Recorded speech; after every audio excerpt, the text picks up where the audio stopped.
नाज़रीन, इस वक्त हम मौजूद हैं कराची के इलाके गुलशन हदीद में, जो कि मज़ाफ़ाती इलाका तस्वुर किया जाता है। हम तक जो इत्तलात मौसूल हुई थी मुख्तलिफ ज़राए से कि लाकानूनियत और लॉ एंड ऑर्डर सिचुएशन ने यहाँ के लोगों को मुश्किलात में मुब्तला कर रखा है। सबसे पहली बात तो ये है कि मोबाइल छीने जाना और इसके अलावा डकैती की वारदातें मामूल हो चुकी हैं, जबकि कत्ल की वारदातों ने भी माहौल को मजीद जो है ख़राब करके रख दिया है।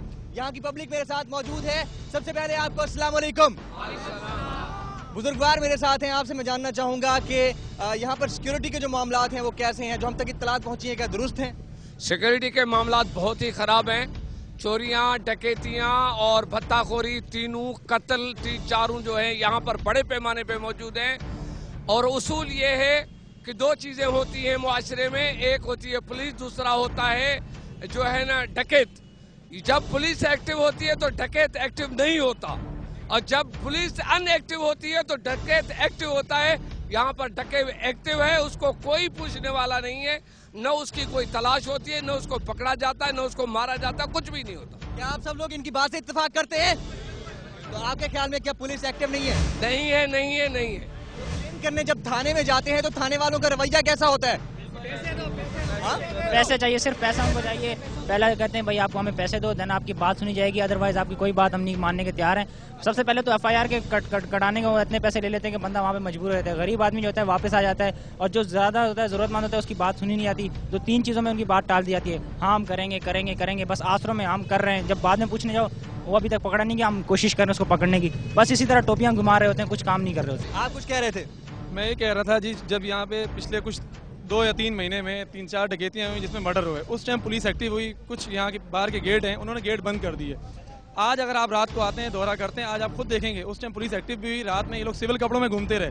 जब इनका पुलिस वाला अपना एक ऐसा ही बेचारा मारा गया बैंक डकैती के बाहर, उसके बाद इन्होंने ये एक्टिव हुए, इन्होंने गेट भी बंद किए कुछ 10 दिन के लिए एक्टिव हुए। उसके बाद आज आप रात को 9 बजे के बाद आके देखेंगे वही गेट दोबारा खुले हुए, और पुलिस वाला आपको नामो निशान कोई नजर नहीं आएगा।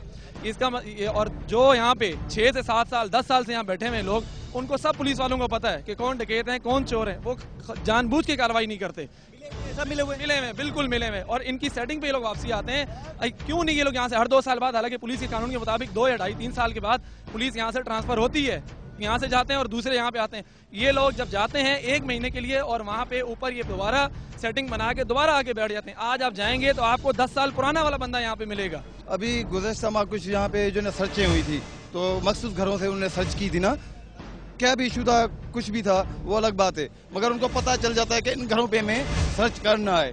मगर ये जब क्राइम होता है इनको पता नहीं चलता है कि कौन बंदा है ये मोबाइल ले गया है, कौन बंदा ये डकैती करके गया है। आपके कहने का मतलब है कि सब लोग मिले हुए हैं और एक अच्छा, या तो वो खर्चा जो दफा पे करते हैं इतना, वो एजेंसियों पे नहीं करे, वो नौजवानों पे करें, रोजगार फराहम करें।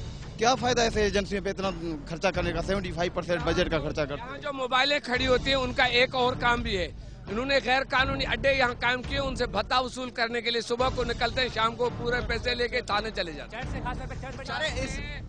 और उसके बाद सबसे बड़ी बात है, जो यहाँ पर गैर कानूनी लोहा बेचा जाता है, स्टील मिल का और स्टील मिल के इदारों का, और गुलशन हदीद के गटरों के ढकने बेचे जाते हैं, स्क्रैप जो है ना, स्क्रैप वाले इनके सबसे बड़े अड्डे हैं। खामोश बैठे हैं जनाब। मैंने मोबाइल वाले को बोला, मैंने कहा सामने ईद से पहले डकैती हो रही है, सामने से आप जाओ, इसको पकड़ लो। उन लोग मोबाइल वालों ने ये मुझसे बात की, तो आप कहाँ जा रहे हो, अपना आप काम करो। ये आपका काम नहीं है बताना, आपका काम नहीं, आप जाओ, जो होगा देखा जाएगा। अच्छा, गुज़िश्ता माह में 3-4 कत्ल की वारदातें हुई हैं आपके इलाके में। जानना ये चाहूंगा कि वो सारे के सारे जो मर्डर्स हुए थे, क्या वो सियासी बुनियादों पर थे या ऐसे ही शरीफ लोग थे? डकैती थी, शीनी थी, डाकू थे, वो लूटमार करने के लिए से दुकानों पे आते। भाईजान इस टाइम में तो माहौल ऐसा बन गया है कि हम रोडों पे तो महफूज नहीं है, मगर घरों में भी महफूज नहीं है। घरों में डकैतियां हो रही हैं, आए दिन पता लगता है किसी घर में डकैती हो गई। भाई ये वो शख्स है जिसको उठाया था, सिर्फ इसने एहतजाज किया था, इसको डकैत ना कहो। आपको उठा के ले गए थे? 24 घंटे के लिए मुझे बंद कर दिया था। साथ वो साहब मौजूद हैं जिनके आपके साहबजादे हैं। अच्छा, ये मौजूद हैं, इनको यहाँ के SHO साहब 24 घंटे के लिए इन्होंने लॉकअप में रखा और डकैत कहते रहे, बगैर किसी एविडेंस के, बगैर किसी प्रूफ के। सही कह रहे हैं? और बार बार पिस्टल निकाल के ना मुझे उन्होंने मारने की कोशिश की। यानी कि कह रहे, डरा रहे थे, मारने की कोशिश की। वो कह रहे थे कि मैं तुम्हें मार दूंगा, ये कर दूंगा, वो कर दूंगा। बस कसूर क्या था आपकी नजर में? यही था कि मैं इस बाहर रोड से आ रहा था, ये कसूर था। हाँ, काम से आपने ये आवाज उठाई कि यार मुझे इस तरह से क्यों कह रहे हैं आप? उसके ऊपर उन्होंने आपको 24 घंटे लॉकअप में रख दिया। इस बात पे मुझे यानी कि बदतमीजी भी की इसी बात पे उन्होंने। क्या आपने कोई इस हवाले से कोई कंप्लेंट लॉन्च की, किसी सीनियर ओहदेदार से जाकर मिलने की कोशिश की, या मायूस हो चुके हैं? सब मिले हुए, कोई भी बात सुनने को तैयार भी नहीं है। कमर्शियल मार्केट में मेरी दुकान है करियाने की, तो वहाँ मेरे ऊपर डकैती हुई थी। 2 लड़के आए थे शाम 8:30 बजे के टाइम, मार्केट खुली हुई थी बिल्कुल सरेआम, और डकैतियों का एक सिलसिला ना रुकने वाला सिलसिला शुरू था। अभी ये है कि स्टील टाउन थाने ने तो कुछ नहीं किया, शाह लतीफ़ थाने में 7-8 दिन पहले वो बंदे इनकाउंटर में मारे गए, लेकिन अभी सुना है रात फिर लेट के करीब कहीं फिर डकैती हुई है, चोरी हुई है। तो अभी रात में कभी दुकानों के ताले टूट रहे हैं, कभी डकैती हो रही है। यहाँ इंतजामिया जो है ना, कोई किरदार नजर नहीं आ रहा है, पुलिस छूट दी हुई है सब। मुजरिम जो हैं वो दंदनाते फिर रहे हैं। क्या आपकी नज़र में पुलिस को उनकी हिमायत हासिल है, या पुलिस उनकी हिमायत कर रही है? बिल्कुल कर रही है, पुलिस की हिमायत के बगैर नहीं हो सकता है। आप सब लोगों से जानना चाहूंगा, क्या सिस्टम में खास तौर पर ये लॉ एंड ऑर्डर की जो सिचुएशन है, इसमें कोई बेहतरी का चांस है? हो सकती है बेहतरी इसमें? एक शर्त है कि करप्शन को रोका जाए, और कोई तरीका नहीं है। करप्शन को रोका जाए जब डाका, बहुत बड़ा डाका पड़ जाए 8 लाख का, और उसकी एफआईआर 6 महीने न कटे, इससे बड़ी करप्शन क्या हो सकती है?